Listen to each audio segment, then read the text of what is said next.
Good morning, y'all. Thanks for joining me. I am just so excited to take you out to our honey hives today to go collect the remaining supers.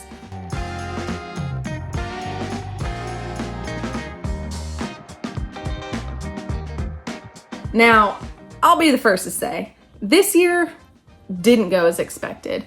Starting in March, there was a freeze. You know, it's just things that are out of your control. Everything started to come up to blossom, like real early, like early February. And as beekeeper, you're like, oh yes, things are coming, the bees are going, they're brooding up. It was awesome. But in the same breath, you're like, just wait though, because we don't want it to get too hot too quick or else it's gonna be bad. And it was. The freeze happened, things that were in blossom died out, and it just missed their window. Like they weren't gonna come back after that. So there was that. Then everything started to, get in the groove. Other things were coming into season. So the bees had nectar to collect. And it started to it was raining very heavily up in northern Alabama. And then the middle was just dry, like really, really, really dry. And things started to shrivel up, and the bees once again were, struggling. Now, we place our bees all around. We don't over concentrate one area because you're going to have such a heavy competition for your bees and those resources. So as a responsible beekeeper, it's important to kind of diversify where you place those hives. And going into the hives in each of those time periods, we check them roughly every 2 weeks. And now that isn't always true to it, but bear with me. Checking them, they held on pretty strong. You could tell when they were holding tight, when the resources were a little bit less. But when going and collecting honey, it was pretty good. Like it wasn't as much as we'd expect throughout the year, but I've gotten in a handful of hives and collected supers in the past week or so. And it was really a pleasant surprise to see our last honey pull. So I'm expecting big things. I'm really excited again to take you along with me today to collect these remaining honey supers. The last pull before fall really sets in. It's gonna be in the 40s at night and 60s during the day coming up. So I got my breakfast, which is getting cold. I don't know why I've been sitting here talking so long. We're gonna get to it. But I got my breakfast ready to fuel up for the day. Look at these cute little salt and pepper shakers. This is salt, this is pepper. You can tell because the holes are bigger. But gonna douse my stuff and get fueled up. And let me take you with you to go meet Pops. Woo, that was a close one. I almost forgot my water bottle. And as a beekeeper, when it's hot out, this is your absolute best friend. Put a little Propel or something with electrolytes, you're good to go. Definitely gonna need this today. Come on along.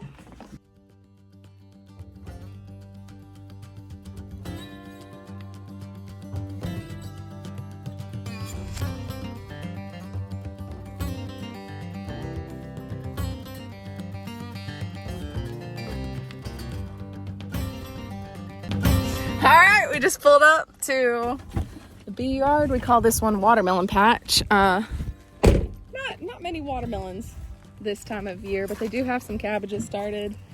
And here are the girls. We do have a little bit of hive maintenance to do. Clearly they need a trim around the front of these hives, but they're still really active. And this hive right here, honestly, I expect really good things.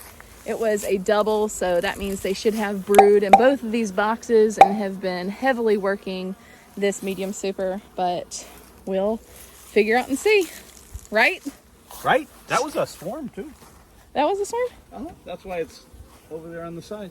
That's very true. We set up swarm traps at the beginning of the year, and whenever we do that, we're hoping that our hives don't swarm to create a new hive, but sometimes it happens, and then other times it's feral bees that are out in the wild. So it's always really exciting whenever we get a swarm in, because they tend to be bees that will work the hives.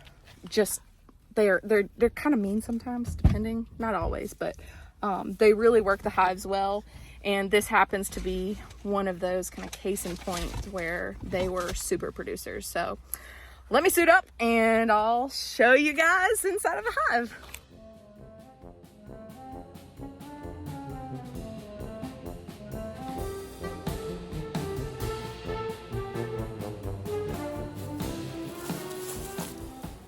All ready to go.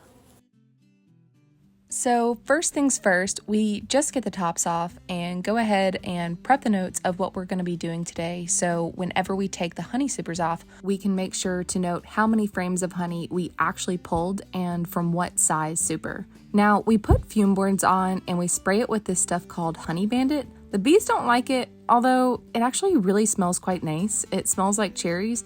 And you can actually see the bees billowing out of the front of that hive. Using it just makes things a smoother process.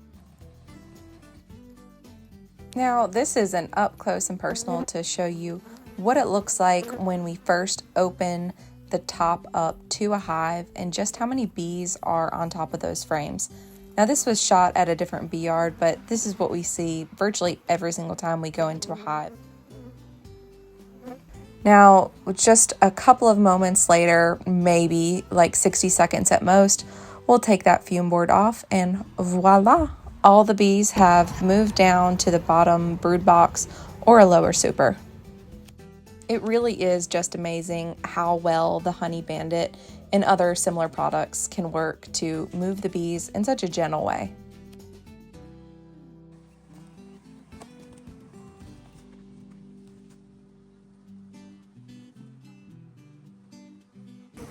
So unfortunately, I don't even have my mask zipped. Unfortunately, we had some dead outs. Wax moths, which are a common pest to honeybees. If the colony isn't strong enough, they will enter in a hive and they make that their home. They feed off of the wax and honey within the hive. So Dad's getting them loaded up in the truck right now. And this last hive that's over on the side, we only had 3 over here. The other side did absolutely awesome, but we're gonna see how this one turned out and hopefully it has a success story, especially since the neighboring hives did not do too well. It's possible that these bees right here robbed the hives next to them, which is a common occurrence. Bees are ruthless. They will go into another hive and rob it out to collect the honey, and that leaves the home colony that was robbed without their stash. So a weak colony essentially gets weaker. Let's see what we got. Now pay close attention to the sound difference the bees make when I first open them versus when I actually start to get my hive tool into their frames.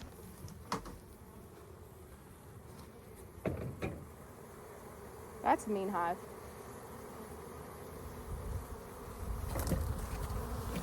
Okay, so that's a pretty angry hive. It wouldn't surprise me in the least if they did rob their neighbors. Aggressive hives towards people a lot of times are aggressive hives towards other animals and other bees. So yeah, there's no way to know unless we are there watching it happen. But yeah, they're not the happiest set of bees. Over on the other side, didn't have any of them trying to sting me, but we do wear full gear virtually every time we're out in a hive, and these girls are definitely making their attempts to protect their hive. From the get-go, this hive didn't look extremely robust, so I checked the middle frame first, and you can see on that right-hand side, the honey isn't all the way capped, which usually the middle frame is by far the best. So now I'm going to check the very outside frame, and virtually all of the cells are open. I did a quick shake test, but the nectar inside is dehydrated enough to be considered honey, and pushing on it, it drips pretty slow. To get the official moisture content, you'll actually use something called a refractometer, and that'll be far more precise than a shake test. This super was far lighter than expected, but check it out here. That's a full frame of honey. Ooh, I'm gonna struggle to get this off. The bees decided that here in their second brood box, which normally is for raising baby bees, they instead personally decided to use it as a honey sipper, which is a-okay. We can feed that honey back to the hive. Now let's look in the main brood box. With the lighting, it's really hard to see the pollen, so I took a little bit out and slowed it down to 1/4 of the speed so you can see that there on the end of my hive tool. And they use that pollen to help feed the baby bees. This being the box that they chose to use as their brood box, it makes perfect sense and is what I'd expect to see inside their hive. Out of frame on the other side of the hive, I have a double brood box that I'm going to put on this box so that they will actually raise bees on the top. And here is a feeder. It doesn't really come into play until the springtime, but going ahead and having that in there will help us to not have to do it later on. Now we're going to give them some bare foundation, and that's plastic foundation with a wax coating we put on ourselves from the cappings of our honey supers. We're also going to be adding some built comb. There's some rough edges right here on the sides that I'm putting out that are kind of light, and that's actually where we have fed honey back to the bees, and they create kind of a sharp edge where they have uncapped that wax capping. Now the darker portions that you see are where they raise brood, so that's pretty cool. You can see the visual difference between where they're collecting honey and where they're raising the bees, even if it's not inside of an active hive. Make sure to like this video if you also agree I need new gloves. Oof.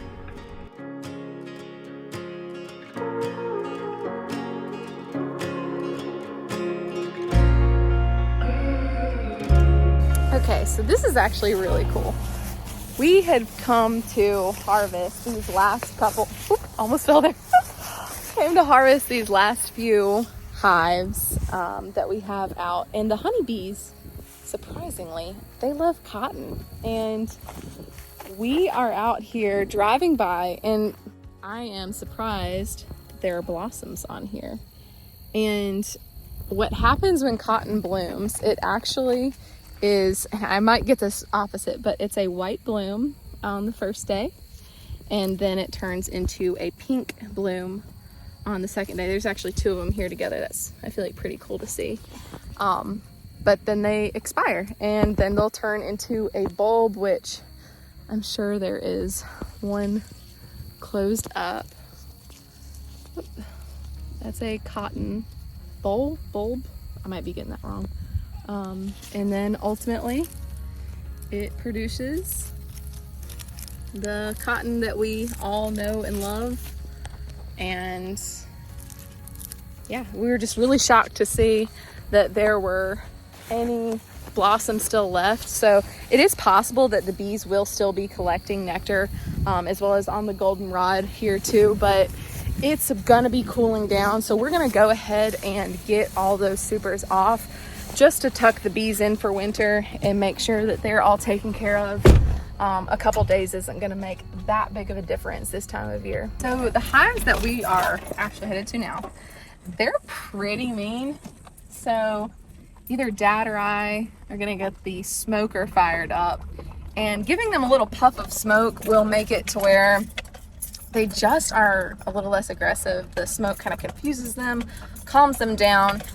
When they get angry, they'll emit this kind of attack pheromone, and it smells like, to me, it smells like Laffy Taffy, like banana Laffy Taffy. Smoke will kind of disrupt all of that from happening, and hopefully will make it a much more calming experience for both them and us getting in there. So that's what we're gonna get started first. Oh, look, some moo cows. All right, so the farmers that, you know, are here on the property, they're not gonna stick around while we get in the beehives, but Dad's getting the smoker started up. Again, they seem pretty calm right now, but I know the moment that we pop open that lid, they're gonna be all over us. So yeah, just kind of getting ahead of that and giving them time to get far enough away that it's not gonna affect them at all. Y'all, it was such a pretty day to be out in the bees. I mean, just look at those clouds gently going by. We had the opportunity to collect a total of 7 supers from here. And you may notice on the bottom right, there is this funky little hive that has some stuff protruding out of it. I'm going to get Dad to tell you what that is. Hello, honeybees. As I've just said that they're mean and we don't have either of our hoods on yet, but Yeah, what is that, Dad? So sometimes when a bee swarms, honeybees swarm, they go inside a home and they can build their comb inside. And when they do, they're not going to be attracted out. So in this case, this was in an old antebellum home that was brick, and the bees had gone in between the chimney and the walls. So what we did is lured them out over several weeks, where the bees would go out of the hole that they were using to enter the home, and we created a pathway for them to go into a regular hive box through there. And there's a little bit more to it. Inside that box was another box that is like a fish trap that's a inverted funnel. And without getting into the weeds too much, it lures the worker bees out. They can't find their way back into the hive. They start building comb in the hive box. And then after a few weeks, we introduce some brood, so eggs and young larvae. So over the course of a few weeks then, the entire colony has moved from inside the home, where we don't want them, out into a hive box, where once they're there, we can move them away. The homeowner is happy because they don't have honeybees in their home anymore, and the bees have a much better environment to be living in. So that's a long story, but that's what He has the full explanation. He's the bee man. He knows what he's talking about. He's the one who showed me the ropes whenever I first started beekeeping. So that's all the ins and outs. And when we do a cutout one day, which is not particularly our favorite thing to do, but when we do a cutout, I'll bring y'all along and show you. So hopefully all those parts and pieces make more sense.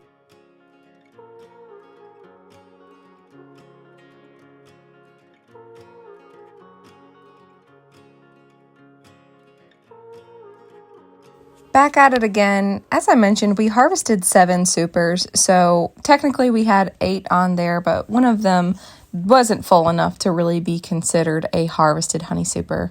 Now, you may be asking, why are we taking all of them off and not leaving any for the bees in the winter? Our answer to that is we live in central Alabama, so having a honey super on when the season is so short really is actually more of a risk to the beehive than it is of a benefit. That honey is really thick and dense, so it takes a lot of energy to heat that space up.